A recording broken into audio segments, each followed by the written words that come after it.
शिक्षा मंत्री का मतलब क्या है? पेपर लीक को रोकना या फिर शिक्षा में बदलाव? अगर शिक्षा मंत्री का मतलब है पेपर लीक को रोकना, तब तो सब ठीक चल रहा है। अगर शिक्षा मंत्री का मतलब है कि शिक्षा में बदलाव, तब तो ये मामला पूरा फेल है। क्योंकि शिक्षा में बदलाव चाहिए, पेपर लीक अपने आप रुक जाएगा। आज आप देखिए कि अमीरों के बच्चों के लिए अलग स्कूल है और गरीबों के लिए अलग स्कूल है। शिक्षा में बदलाव जब होगा, जब अमीर और गरीब के बेटे एक ही क्लास में आके बैठेंगे। सारे प्राइवेट स्कूलों को बंद करके सरकारी स्कूल में सारे बच्चे जाएंगे, चाहे वो नेता का बच्चा हो, चाहे मंत्री का बेटा हो, चाहे विधायक का बेटा हो, चाहे वो किसी गरीब का बेटा हो, चाहे वो रिक्शा चालक का बेटा हो।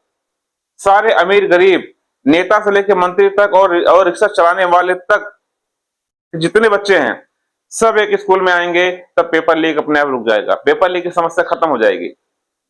लेकिन यह शिक्षा में बदलाव कहां हुआ?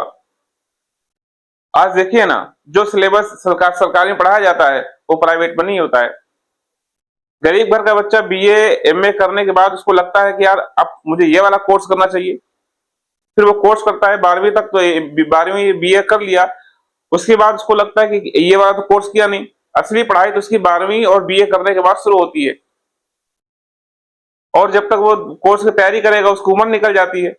एक दो बार अगर वो ट्राई करता है नौकरी के लिए, उसको उम्र निकल जाती है। फिर क्या होता है? और देखिए ना आप कि प्राइवेट में जो बच्चा जाता है वो 5 साल का 10 साल का बच्चा भी होता है तो इंग्लिश में बात करता है, और सरकारी स्कूल का बच्चा 12वीं पास करने के बाद भी इंग्लिश को लिखना बोलना नहीं आता। तो शिक्षा में बदलाव चाहिए, शिक्षा मंत्री बदलने से कोई फायदा नहीं है। शिक्षा मंत्री बदल दिया, पेपर लीक को रोक दिया, इससे क्या होगा? समान शिक्षा सबके लिए होगी, जब जाके शिक्षा में बदलाव होगा और ये देश विकसित होगा। आज जो ऊंची पढ़ाई है, चाहे आप एमबीबीएस ले लो, एमबीबीएस डॉक्टर किसी को बनना है, इतने पैसे लगते हैं कि गरीब के पास है ही नहीं। आपको इंजीनियर बनना है, गरीब का बच्चा नहीं बन पा रहा है।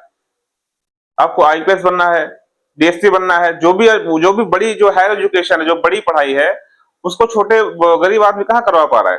अरे उसको तो 12,000 10,000 नौकरी कर रहा है, वो अपने घर चलाना मुश्किल हो रहा है उसको। तो वो बड़ी पढ़ाई कहाँ करा पाएगा अपने बच्चों को? तो शिक्षा समान होगी जब जाके देश का विकास होगा।